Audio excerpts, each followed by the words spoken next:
With the sixth pick in the 2026 NFL Draft, the Kansas City Chiefs select Mansour Delane, defensive back, LSU. With the 29th pick in the 2026 NFL Draft, the Kansas City Chiefs select Peter Woods, defensive tackle, Clemson.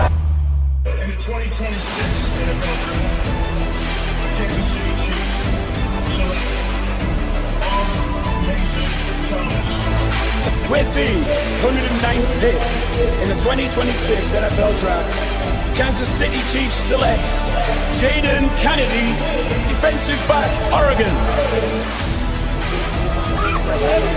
Hello?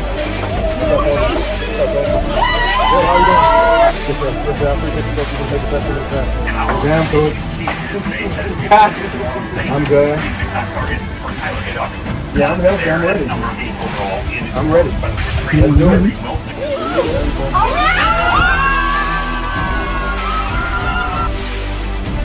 With the 249th pick in the 2026 NFL Draft, the Kansas City Chiefs select Garrett Nussmeier, quarterback, LSU. How about those? Bonjour à tous, bienvenue dans un nouvel épisode de débrief du dernier match de nos Kansas City Chiefs qui sont tombés malheureusement les armes à la main contre les Tampa Bay Buccaneers, défaite 16-15. Avec moi pour parler de ce match de pré-saison seulement, El Presidente, Johan, comment tu vas? Bah comment ça va, Elvin? Bah ça va et toi? Je fais la réponse à la question, tu m'excuseras. Hein. Ben voilà, question-réponse, il fait tout ce président. Il fait le café le matin, il vous fait à manger le soir, ou quand vous voulez, c'est le président. Non, bah écoute, ça va, même si il y en a quand même un petit peu marre de perdre. Bon, c'est que la pré-saison, mais c'est bien de gagner. Donc moi, avant qu'on parle du contenu du match, moi, dis-moi si ça t'importe, toi, toutes ces défaites. On rappelle que les Kansas City, je crois qu'ils sont pas loin d'avoir le record du streak le plus long de défaites de pré-saison. Je crois que c'est 23 ou 24 défaites à suivre de matchs de pré-saison. On ne gagne pas en pré-saison. Pour moi, c'est pas important, mais ça témoigne peut-être un peu de un système qu'on n'a vraiment pas envie de révéler. On fait vraiment pas des choses très originales offensivement pendant les matchs de pré-saison. Et peut-être aussi parfois d'un manque de profondeur un petit peu. Ça s'est un peu confirmé les années précédentes. Donc, je sais pas, après, il y a deux écoles. Il y a ceux qui pensent que faut pas lire trop dans le score, que gagner, perdre, ça sert à rien. Toi, tu te situes où là-dessus? Bah, je me situe, voilà, tu vois, il y a des. Faudrait que je reprenne tous les scores de chaque équipe, mais tu vois, les Browns ont battu les Colts. Tu vois, il y a des matchs comme ça, tu vois. Je crois que les Rams, je suis même pas sûr s'ils ont gagné. Tu vois, il y a. Ah, si, ils ont mis une grosse branlée même. Ouais. J'ai pas vu. Attention, bah, faudrait que je regarde les scores en fait. Je vais reprendre ça. Mais non, mais ça m'affole pas parce que je me dis, de toute façon, Andy Reid n'a jamais été un mec de pré-saison. Hein. C'est pour. Voilà, tu vois. Les Raiders ont battu les Texans, quoi, par exemple, tu vois. Tu vois, les Jets ont battu les Steelers 17-0. Voilà, donc les Panthers battent 34-17. Les Panthers, c'était en playoff comme l'année dernière. Tu vois, les Packers battent 33-13 les Broncos. J'ai du mal à croire que les Broncos s'inclinent 33-13 avec la défense qu'ils ont. Donc, tu vois, bah ça, c'était la week 1, mais attends, la week 2, non, c'était la week. Non, moi, je dis une bêtise. Les Browns, ils ont perdu contre les Bills. Je dis une connerie, c'est moi qui dis une connerie. Non, mais effectivement, il y a des défaites, des fois, qui riment un peu à rien. Mais toi, tu te dis pas, il n'y a pas d'impact sur le mental, peut-être psychologique, tu vois, de l'équipe de perdre encore un match, surtout d'un point. Je vais pas être aigri parce que je vais le fracasser sinon. Donc, je vais rester calme. Mais alors, commençons par le positif.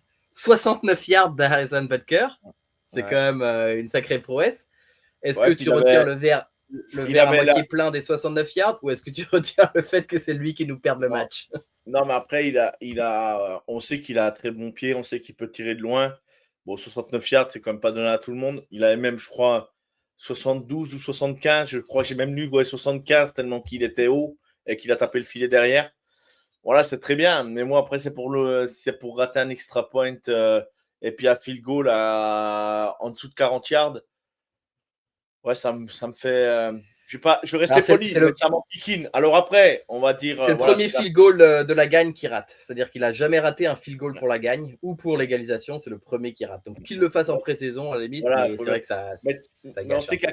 on sait qu'un kicker doit être en confiance. Et là, par contre, s'il y en a un qui doit être en confiance dès le début de saison, c'est lui. Et là, pour moi, alors je dis pas qu'il va douter. Hein, il a déjà vu pire. Hein. Mais je préfère qu'il les loupe là, quoi. Mais s'il me perd le premier match de la saison ou les 2 premiers à cause de ça, voilà, je risque d'être un peu aigri. Mais bon, après, voilà, ça c'est comme ça. Non, après, Ouais. voilà. Mais c'est bon de savoir qu'il a 69 yards dans les pattes, quand même. Et sur un terrain extérieur. Un match serré. Ouais. En plus, à l'air libre, quoi. Comme on dit, terrain à l'extérieur, comme on dit. Oui, à l'extérieur. Ouais, sans dôme, ouais. Sans dôme, ouais. Voilà. Je ne trouvais pas le mot dôme. Là où il a été chargé, je suis encore fatigué. non, mais alors moi, j'ai pas vu le match. J'ai vu un bout du match. Je me suis endormi comme un cran creux devant parce qu'on avait une journée spéciale Fantasy Draft et j'étais mort. À la fin de la draft, j'étais mort. On a tellement fait les abrutis j'étais fatigué. Mais par contre, on n'est pas là pour faire le procès d'Harrison Butker, hein, loin de là. Hein. On va pas lui retirer. Voilà, il met un super field goal de 69 yards. Bon, après, voilà, il loupe l'extra point et le field goal. Après, bon, c'est comme ça. On va pas traîner 2 heures dessus. Par contre, moi, sur le côté positif. Voilà, commençons par le positif. Tiens, voilà. Dis-nous tout ce qui t'a plu dans le match, toi. Bah, moi, Garrett Nussmeier m'a plu, clairement. J'aime bien ce que je vois de chez Garrett Nussmeier. Alors, question toute bête. Pour moi, c'est même pas qu'il m'a plu, c'est que pour moi, il n'y a plus débat. Il est largement meilleur que Justin Fields. Justin Fields est atroce. Hein. Donc, on a dit qu'on parlait du positif, mais Justin Fields est atroce. Il ne voit rien ou alors il le voit trop tard. Je pense à une passe de Cyrus Allen qui est disponible, machin. Il te fait des. Bon. Il est atroce. Nussmeier a déjà largement le niveau pour être backup de Mahomes. On est d'accord. Ouais. Bah là, tu regardes le QB rating si tu prends les stats pures, hein. Les stats, on leur fait dire ce qu'on veut, hein. Mais 64,3 de QB rating, Nussmeier. Et Justin Fields, il a 88. Tu dis, 86. Tu dis, Justin Fields. Mais ça ne veut rien dire du tout, on est d'accord. Mais par contre, moi, j'adore. Nussmeier, il a une qualité. Son déclenche son bras, il va à une vitesse. Moi, je trouve qu'il garde le ballon. Et au moment où il déclenche, bam, ça part, quoi. Et tu vois que tu sens en lui, dans le comportement, par moment, comment il bouge. Tu sens qu'il a vu Mahomes jouer. Tu le sens. Tu sais avec qui il s'entraîne. Ouais. Son déplacement dans la poche, notamment. Il y a plusieurs moments où il se déplace d'un côté, il fait une passe croisée de l'autre et tout. Tu te dis, moi, je suis d'accord. Je trouve qu'en fait, il lit beaucoup mieux les poches aussi. Il arrive à. Justin Fields, tu vois, à un moment donné, tu sais que tu dois te débarrasser du ballon. Là, tu vois que ton tackle s'est fait battre, je sais pas. Lui, il attend bêtement le sac, ou alors il recule pour se faire saquer. Moi, vraiment, hein, je vais même te dire, pour moi, il y a un sujet trade Justin Fields. Si on peut récupérer un 7e tour, voire même qu'il ne fasse pas le 53, pour moi, la question ne se pose pas. Nussmeier, j'ai plus confiance. Si Mahomes devait être blessé et rater du temps de match, quoi, j'ai plus confiance d'avoir Nussmeier sur le terrain que Justin Fields. Moi, c'est à ce stade-là. Alors après, Nussmeier n'est pas prévu pour jouer, on va être clair. Et Patrick l'a annoncé, hein, clairement au micro. J'attendais que le coach me donne le feu vert et j'espère qu'il me donnera le feu vert la semaine prochaine. Donc ça veut tout dire. Hein. En gros, voilà, il est prêt le copain. Donc voilà, c'est le côté positif aussi qu'il faut retenir. Mahomes, normalement, sera là la week 1. Voilà. S'il n'y a pas de bobo, s'il n'y a pas d'inquiétude, normalement, il sera là week 1. Il l'a quasiment annoncé au micro, fermement. Il a dit je serai là. Donc, ouais, normalement, il devrait être là. Ouais. Côté offensif, pour continuer là-dessus, on a vu Kenneth Walker. Sur quelques snaps. Alors, bon, toujours athlétique, toujours explosif. Moi, ce que j'avais signalé un petit peu déjà dans les observations des training camps, c'est qu'il a le cutback facile, c'est-à-dire qu'il le fait très bien. Attention, on ne va pas en abuser parce que, par exemple, sur le cutback où il se fait bouffer, en fait, le trou était à gauche et lui, il décide de refaire tout le périph'. Alors, comme il est très athlétique, souvent ça passe, mais quand ça passe pas, je retiens par rigueur parce que je parle en même temps que toi, je suis très mal poli. Excusez-moi pour les auditeurs qui vont nous écouter. Excuse-moi, Elvin. Je vais essayer de faire plus attention. Non, ce que je veux dire par là, c'est que ça va tellement vite et là, il fait la mauvaise lecture. On va pas lui en tirer rigueur. Voilà, il a fait la mauvaise lecture. Ça arrive par moment. C'est comme un mec qui fait une mauvaise passe sur un terrain, que ce soit en soccer, en rugby ou je sais pas quel sport. Tu fais une mauvaise passe, ça arrive à tout le monde. Bah là, il fait une mauvaise lecture. C'est comme si tu faisais une mauvaise passe, quoi, en gros. Tu comprends ce que je veux dire, quoi. Voilà, tu dois la mettre dans les pieds puis tu la mets en profondeur, tu vois. Ouais, bien c'est sûr. un peu ça, Mais c'est on a exactement. quand même vu ses qualités athlétiques qui sont là, indéniablement. Voilà. Ça, Puis alors, ça- pour en revenir vite fait, faire la petite aparté côté positif de la défaite et du côté positif, c'est qu'on a vu du Brashad Smith, on a vu Emmett Johnson, on a vu René Marcado, on a vu Oladokun qui est catastrophique, on a vu Kenneth Walker, voilà, bref. Tu vois, des Mercado, on l'a vu, il a essayé de faire des trucs, il a essayé de se montrer, mais c'était pas mal, voilà. Mais tu sens que voilà, Andy Reid, il a pas envie, quoi. Voilà. Tu vois, à un moment donné, il appelle les jeux, il se regarde avec Benyemi, on se demande, à un moment donné, il se regarde et tu te dis, en fait, il se regarde puis il se dit, on appelle quel jeu là, en fait, on fait quoi, en gros. Ouais, il y a pas un game planning de fou, quoi. Voilà, tu sors, on appelle quel jeu, gars, on le fait, on le tente pas, ouais, vas-y, ouais, Ils sont pas à fond, quoi. Puis ils se connaissent tellement par cœur. Et puis, par contre, ce que j'ai vu, c'est que tu vois qu'il y a des erreurs de fait, puis que Benyami, il dit rien. Et tu sens que, voilà, il est là. Pas devant les caméras, en tout cas. Voilà, par contre, je pense que la semaine, on a senti que la Hollande avait travaillé les false starts cette semaine, parce qu'on n'en a pas trop vu. Mais, on va en parler de la O-line, ça va être un sujet, ça c'est sûr. Ouais, mais ils n'ont pas été spécialement bons non plus, hein, mais bon. Là, c'est ça, on va en parler. Bon, pour rester sur le positif, parce que, spoiler, je sais pas si tu es d'accord avec moi, mais la O-line ne sera pas forcément sur le positif. Pour rester sur le positif, moi j'ai bien aimé Emmett Johnson, toujours, hein, franchement. Il est très très fort. Hein. Il va vraiment passer numéro 2 devant des Mercado avant la fin de la saison, je pense. Tu sais, moi même avant, je pense. Et tu sais ce que j'ai vu à un moment donné, je prends mon téléphone, c'est que je regarde comme ça, j'étais dans la nuit, et puis je regarde mon téléphone, et je regarde l'action et tout. Putain, mais je dis pas Tchéco, putain, il a pris du jus. Hein. Le numéro 10, ouais.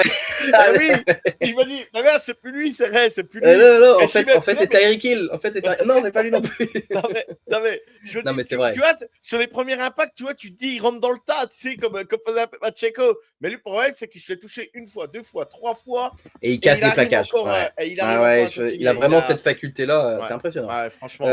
Un autre joueur que j'ai bien aimé, dont on parle un petit peu, quand même, qui arrive vraiment sur la pointe des pieds, j'en avais déjà parlé la semaine dernière. Et qui vraiment, si on devait garder 7 receveurs, pour moi, ça serait peut-être le 7e. Andrew Armstrong, je trouve, encore une fois, il était là quand il fallait. C'est lui qui attire la DPI, la passe interférence défensive, parce qu'il est grand, parce que quand il y a un ballon qui est jeté dans sa direction, même si il n'est pas en capacité tellement de l'attraper, il se bataille, et que le fait de faire ça et que le défenseur, le cornerback à côté, lui, ne se retourne pas, c'est flag automatique. Mine de rien, un joueur qui est capable de faire ça, qui est capable de faire le catch quand il faut de temps en temps, et qui en plus est un bon bloqueur, moi je trouve que, tu vois, bon, alors il a un petit peu bourlingué, mais il n'a que 25 ans, donc 25-26 peut-être. Donc franchement, je trouve qu'il est encore satisfait, quoi. Puis une réception 14 yards, si tu fais ça à chaque fois, mais il n'y a pas besoin de 50 réceptions pour traverser le terrain, quoi. Tu comprends ce que je veux dire? Ouais, ça te décoince la situation, ouais, c'est clair. Hein. Même, alors, on parle des receveurs, mais je ne sais pas ce que tu as pensé de Jalen Royals. On va quand même lui tirer son chapeau. Il a quand même fait son match. Voilà, ouais. Il a fait son match. Il fait 51 yards. Il fait 6 réceptions, 8 yards et demi. Et pour 6 targets, 8 yards et demi, tu le trouves 2 fois. Tu es en première tentative, tu le trouves à chaque fois. Et elles sont pas faciles en plus, les réceptions, faut les faire, tu vois. Donc non, je trouve qu'il a vraiment sécurisé sa place dans le 53 là. Si on commençait à avoir des doutes, on commence à avoir des doutes, et comme par hasard, on le voit immerger maintenant, alors que l'année dernière, on le voyait même pas, quoi. Tu vois, à mon avis, on l'a vraiment couvé, tu vois là. Alors, attends, on est surpris. L'année dernière, Brownlee, on était sûr qu'il ferait les 53 avec sa réception de malade, puis il les a pas fait. Hein, donc, Ouais, là, il ne fait pas les 53 non plus, Brownlee. ah non, il a encore merdé. Il a encore merdé pendant le match, ouais, c'est Par vrai. contre- Mais tu vois, Armstrong, Royals, vas-y. Par contre, moi, j'ai mon petit coup de cœur hein, quand même. Hein, parce que il était blessé l'année dernière et je le revois jouer et je suis trop content. Jake, est-ce que c'est Jake? Parce que Ouais, franchement, tout ce qu'il fait, il le fait bien. Voilà, il bloque par moment. La réception, elle est plutôt, voilà, c'est toujours bien posé, c'est toujours correct. Il cache des ballons pas toujours faciles. Et voilà, là, il fait 3 réceptions, 28 yards, target 5 fois. Voilà, bon, moi, je trouvais son match plutôt intéressant. Alors après, bien évidemment, hein, il ne sera pas titulaire parce que ça sera toujours Travis Kelce pour le moment. Mais on joue parfois de tight end, ça peut servir. On avait vu Noah Gray un peu plus la semaine dernière. Là, cette semaine, on ne l'a pas vu. Par contre, Jared Wiley, il a fait une réception pas facile. Mais je sais pas. Alors pour moi, justement, il y a un sujet parce que je trouve que Jared Wiley, je l'aimais bien sorti de la draft. Je crois que c'était TCU. Ouais, c'est ça, TCU. Ouais, moi je l'aimais bien. Franchement, ses tapes de TCU étaient vraiment bonnes et il s'est quand même fait une grosse blessure au genou et je trouve qu'il n'a plus retrouvé son athlétisme qu'il avait, ses capacités athlétiques de l'époque. Et je trouve que là, maintenant, ce qu'il propose maintenant, même s'il est censé être en bonne santé, il y a vraiment un sujet qui. Oui, c'est un 4e tour, donc tu te dis, bon, Brenning Stool a été non drafté. UDFA, ouais, UDFA, c'est ça, ouais. Donc, mais je trouve que quand tu les vois jouer, tu te dis, en fait, si on doit garder que 3 tight ends, si tu enlèves le coup de la draft de Jared Wiley, là, est-ce qu'il y a quelque chose qu'il fait mieux? Est-ce qu'il est meilleur bloqueur que les autres tight ends de la room? Par exemple, que Trey Watson, tu vois? La réponse est non. Est-ce qu'il est meilleur en réception que les autres tight ends de la room, que par exemple Brenning Stool? La réponse est non non plus. Donc en fait, il y a vraiment un sujet même sur Jared Wiley. Je pense qu'on devrait garder 4 tight ends, mais il y a un monde où on n'en garde que 3 et Jared Wiley repasse dans le practice squad, tu vois. De toute façon, on le sait, hein, les deux déjà de sûr, c'est Travis Kelce et Noah Gray. Ceux-là, ils seront indéboulonnables. Je vois pas notre coaching staff couper Noah Gray. Je le vois pas du tout. En plus, il a plutôt montré des choses vraiment intéressantes. Donc voilà. Mais voilà. Non, je trouve ça plutôt bien. Donc, on ouvre le sujet puisqu'on est sur l'attaque. Hein, on promet, on aura encore du positif à dire sur la défense, mais on ouvre le sujet ligne offensive. Alors, on rappelle que donc Trey Smith est blessé. Hein, c'est une petite blessure. Il devrait être là pour le début de la saison. Oui, on prend pas de risque. On prend pas de risque avec lui, on le sait. Donc, oui, il s'entraîne plus depuis 2 semaines. Il est blessé à la hanche. Ouais. Donc du coup, en garde là cette fois, c'était McCaliendo. Ils alternent entre McCaliendo et Hunter Nourzad qui joue en garde droit. Khalil Benson, la belle histoire du camp et le tackle droit. Jalen Moore, du coup, qui passe à tackle gauche parce que aussi Josh Simmons est blessé. Donc, encore une fois, là, apparemment, c'est pas trop grave non plus. Il s'est blessé au dos. Il y a des back spasms, comme ils disent, là. Son dos est un peu sensible. Bon, il faut dire que sur les dernières semaines d'entraînement, du coup, il s'entraînait avec l'équipe 1, l'équipe 2 et l'équipe 3 parce qu'il n'y a plus assez de tackle. Donc, bon. Je pense que ces joueurs-là sont préservés, mais du coup, quand tu vois, une fois que tu as 2 bonhommes qui tombent, quand tu vois ta ligne offensive et que tu en viens à te dire, écoute-moi bien, yo, tu en viens à te dire que heureusement qu'il y a Suamataia, que ça devient la valeur sûre, parce que tu te dis, tu as Krill et Suamataia, ce sont les 2 joueurs sur qui tu peux compter, et le reste, tu ne comptes plus sur eux. On en vient presque à regretter le temps où Suamataia était le point faible, quoi. Je ne sais pas ce que tu as pensé, mais moi, je vais dire en un mot commençant, Khalil Benson, l'histoire est belle, il n'a pas le niveau d'un tackle NFL, ok. Il va continuer d'apprendre, il restera dans le 53. Un jour, ça peut devenir un swing tackle, voire plus. À l'heure actuelle, je n'arrive pas à comprendre ce que le coaching staff a vu en lui. Moi, depuis le début, les clips que je voyais, je trouvais que Jalen Moore bouge quand même un peu mieux et tout.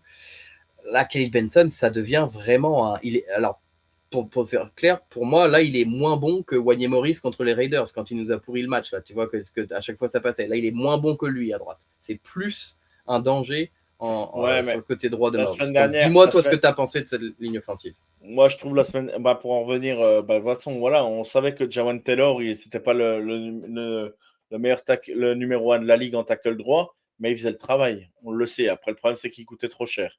Donc voilà, même avec ses défauts de false start, Voilà, ça restait quand même un joueur plutôt solide. Il y a que ceux qui suivent pas Kansas City qui peuvent pas le comprendre. Mais bon, après ça, c'est un détail.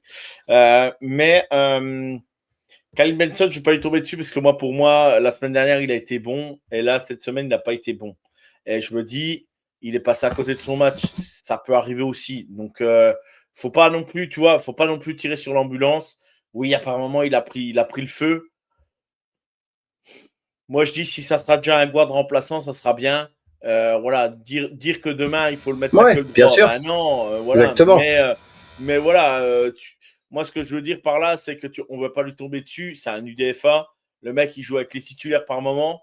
Bah voilà, je pense que s'il était en guard la semaine dernière, c'est qu'il y avait une raison, tu vois, à un moment donné. Donc, Non, mais on parlait quand même de lui comme étant, en tout cas, c'est comme ça qu'il s'est entraîné pendant tout le camp, le tackle droit titulaire. Moi, je tombe pas dessus. Je suis d'accord avec toi, je dis juste, il n'a pas le niveau pour être tackle droit titulaire. Mais par contre, en garde, il peut très bien faire le taf. Tu sais que sont même les insiders à Kansas City, tu sais comment ils sont les insiders dans les camps, ils balancent toujours des infos comme ça, il a joué là, c'est peut-être le futur, et puis il y en a un qui relève, c'est le futur, et voilà, et machin, et la machine elle prend, puis tu t'aperçois qu'en fait tu arrives en début de saison, c'est même pas lui qui jouera, donc moi je n'y crois pas une seconde que c'est celui qui joue. Par contre, Jalen Moore, il va falloir qu'on en parle quand même, mais moi il me fait très peur. C'est le 4e tackle droit le mieux payé de la ligue, je crois. 15 millions 19 millions cette année. C'est 15 millions, mais en cap, cette année, c'est 19, ouais. D'accord. Donc, non, mais oui, il va falloir qu'on en parle. Mais enfin, bon, là, déjà, il jouait à gauche. Le poste qu'il est censé le mieux maîtriser, c'était pas folichon, vraiment. Heureusement qu'on a Josh Simmons, vraiment, vivement qu'il revienne.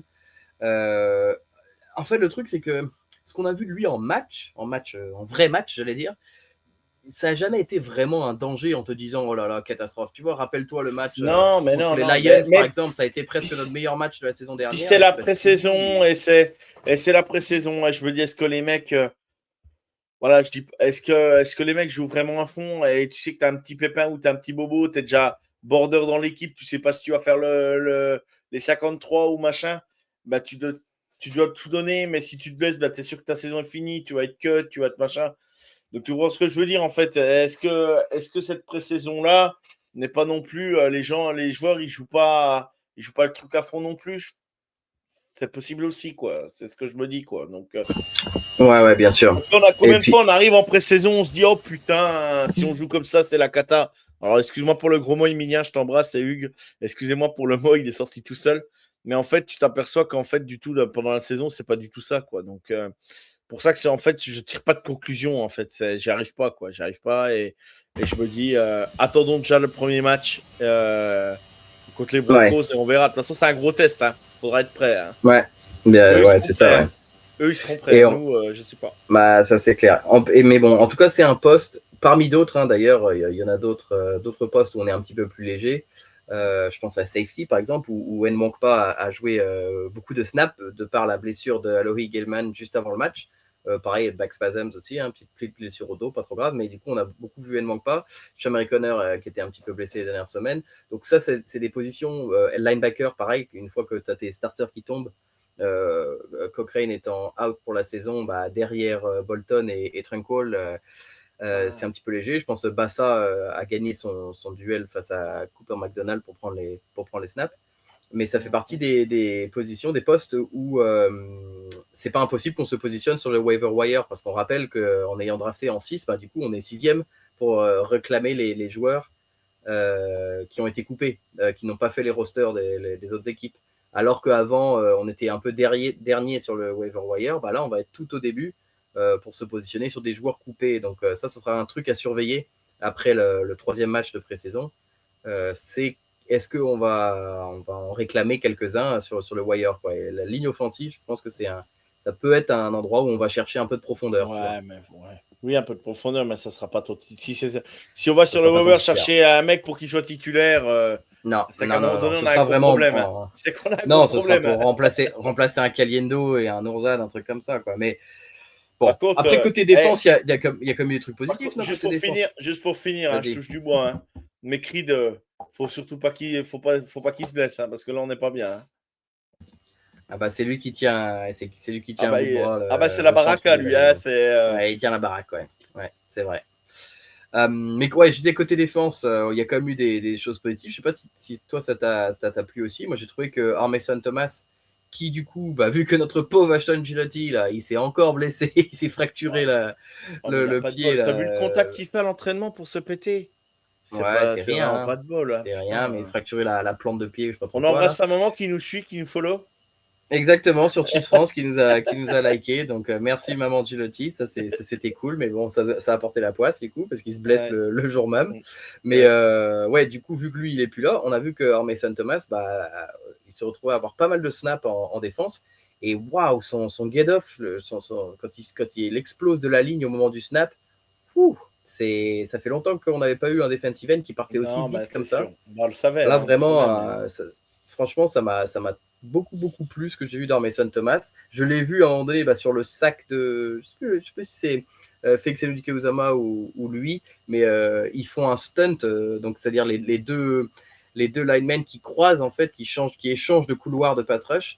Ce qu'on voulait voir plus, que d'autres équipes font beaucoup, mais que nous, on faisait assez peu. Et là, ils en font un, et en fait, ça a bien marché, quoi. C'est-à-dire que même Félix Ozama, je trouvais qu'il avait sorti un match très, très correct. Alors oui, face à une opposition moindre, on voudrait les voir faire ça face à des tackles titulaires de la Ligue, mais je sais pas, toi, tu as eu des côtés positifs aussi sur cette défense là?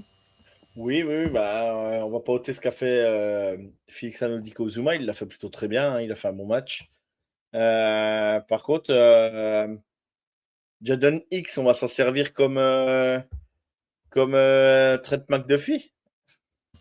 Eh ben écoute, moi j'aime bien ce qu'il fait, hein, Moi, c'est la Jadon X en question. sortie de.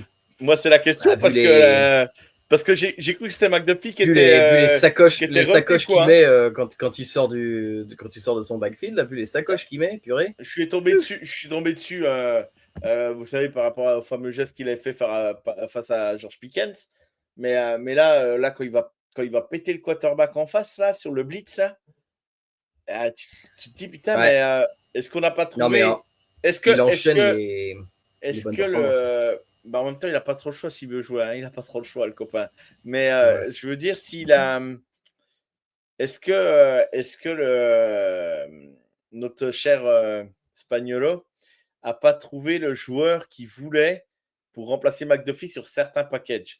Et je me dis, bah, s'il est intelligent, ça risque de le faire pour lui.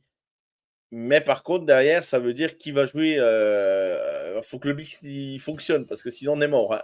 Faut que ça tourne bien. Alors moi j'ai pu voir, du coup, il y a eu des extraits des All-22 qui sont sortis là, Ouais. sur Mansour Lane, parce que tu vois, bon, déjà plutôt bon signe, il n'a pas été visé du match. Donc si un cornerback n'est pas visé, c'est bon signe.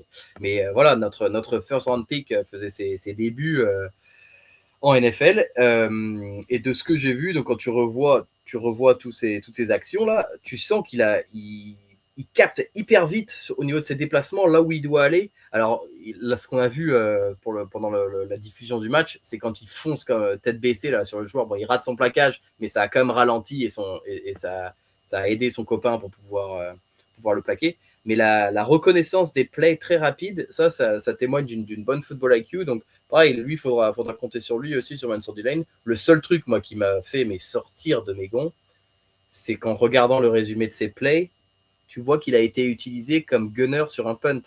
Ça veut dire que c'est lui le premier à devoir aller plaquer le punt returner en face, quoi. On parle bien du pick numéro 6 overall qui a raté la plupart du camp parce qu'il était blessé à l'omoplate. Et là, tu le fais jouer en special teams, punt gunner. Je dis, bon, autant avec Cyrus Allen, je comprends. Je dis, bon, ok, c'est un 5e tour, c'est normal qu'il gagne ses snaps, qu'il aille faire de la special teams. Mais là, on parle de ton numéro 6 overall et qui était blessé pendant tout le camp.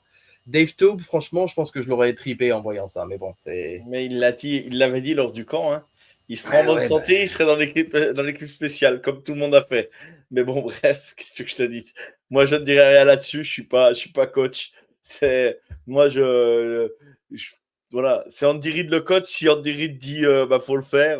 Voilà, qu'est-ce que je te dise? Moi, Je pense que Dave Toub a pas mal d'influence là-dessus. Mais ouais, non, je suis d'accord avec toi. On a quand même eu des satisfactions sur le DB en règle générale, pas que sur Jaden Hicks, sur les quelques snaps de Mansour Delane. Bon, c'est quand même positif, quoi.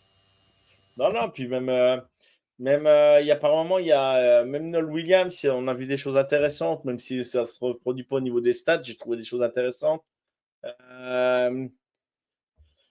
Il y a notre cher Christian Wallace qui est toujours là, voilà, qui fait des plays par moment. Je sais pas d'où il les sort, mais il arrive toujours à se positionner. Alors, ce sera lui, là, je sais même pas si on l'a vu, Roland Wallace. Je sais plus s'il était blessé ou si on l'a vu, mais en tout cas, s'il était là, il a joué un peu, ok. Mais en tout cas, ce sera lui. Il passe défendu, là. Ah, bah voilà, ce sera lui le slot corner titulaire. J'ai noté un truc pour terminer sur les DBs, moi, c'est que Christian Fulton, qui est quand même le cornerback qu'on paye le plus cher, hein, mais il jouait encore avec l'équipe 3. Hein. Alors, il a pas si mal joué, j'ai trouvé, quand il était avec l'équipe 3, mais il était encore là avec l'équipe 3, quoi. Donc, est-ce qu'on essaye de le montrer le plus possible pour espérer pouvoir le trader et se débarrasser de son contrat? Moi, je pense qu'il y a de ça. À mon avis, Fulton, je pense que on serait bien malin de le trader avant le début de la saison, parce que tu vois, c'était une signature dont on était assez content, vraiment on avait hâte de le voir, et en fait on n'a pas retrouvé le Christian Fulton des Chargers, donc bon, c'est assez décevant, quoi. Moi je trouve qu'il est toujours en retard, quoi. Il est en retard sur toutes les actions, tous les plays, il est en retard, quoi.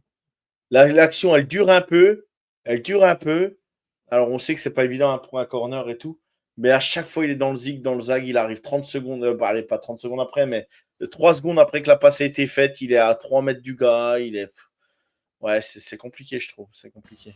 Ouais, non, mais c'est vrai. Et puis, bon, alors pour relativiser sur les choses qu'on a dites qui étaient un peu négatives, effectivement, notre attaque titulaire n'a pas été extraordinaire face à leur défense titulaire. En fait, c'est ça qu'il faut voir aussi. Mais notre défense titulaire a été plutôt bonne face à leur attaque, mais par contre, voilà, c'est aussi, tu vois, Cyrus Allen par exemple, on peut dire, il n'a pas fait un match extraordinaire. Moi, j'ai revu les snaps de Cyrus Allen, il est ouvert quand il faut, hein. C'est juste que Justin Fields, il met 3 plombs avant de prendre la décision de faire la passe, de le voir, et qu'au moment où il décide de faire la passe, même les défenseurs en face, ils ont vu qu'il était tout seul depuis longtemps. Enfin, donc, en fait, voilà, c'est aussi ça, c'est que ça faudra voir vraiment comment ça gèle avec tous les joueurs, tous les titulaires en place, et on pourra voir une équipe avec un visage complètement différent. À mon avis, on risque de l'avoir vite contre, c'est quoi, les Seahawks dans le dernier match, hein? C'est ça, c'est les Seahawks, ouais, 8 p.m. local time, donc local time, non, New York time, je pense, donc ça va être au milieu de la nuit encore, quoi. 2 heures du matin. C'est ça. On verra là, à mon avis, les joueurs qui joueront au moins le premier drive, ça sera les titulaires, quoi, donc... je pense, mais à mon avis, ce sera toujours pas Mahomes, je pense pas, hein, mais... il a demandé s'il pouvait jouer un drive, donc on verra. S'il pouvait, il jouerait tout, lui, mais bon, pas sûr, mais ce serait bien, on a hâte de le voir, en tout cas, on a hâte que cette saison commence. Suivez bien, parce que directement après le prochain match contre les Seahawks, il y aura les premières coupes de roster, et donc vraiment le waiver cette année plus que les autres, je pense que Kansas City risque d'être actif aussi, je pense. Mais dans tous les cas, on vous tiendra au courant dès que c'est annoncé que tel ou tel joueur a été coupé chez nous, on sera réactif, on mettra ça sur les réseaux X Chiefs-FR, on sera sur le coup. Et on sera à 10 jours de début de la NFL, quoi. Exactement, et on a hâte. Yo, profite bien du prochain match, bon match à tous, et puis go kiff, et surtout Kansas City est une grande raison d'être heureux. Ciao tout le monde. Ciao. With the 6th pick in the 2026 NFL Draft, the Kansas City Chiefs select Mansour Delane, defensive back, LSU. With the 29th pick in the 2026 NFL Draft, the Kansas City Chiefs select Peter Woods, defensive tackle, Clemson. In the 2026 NFL Draft, Kansas City Chiefs select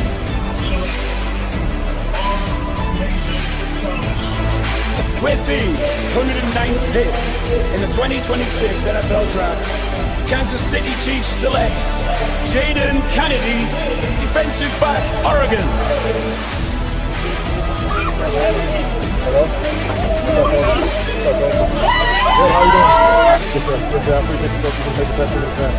Damn, coach.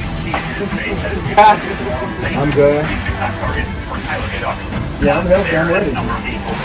I'm ready. Let's do it.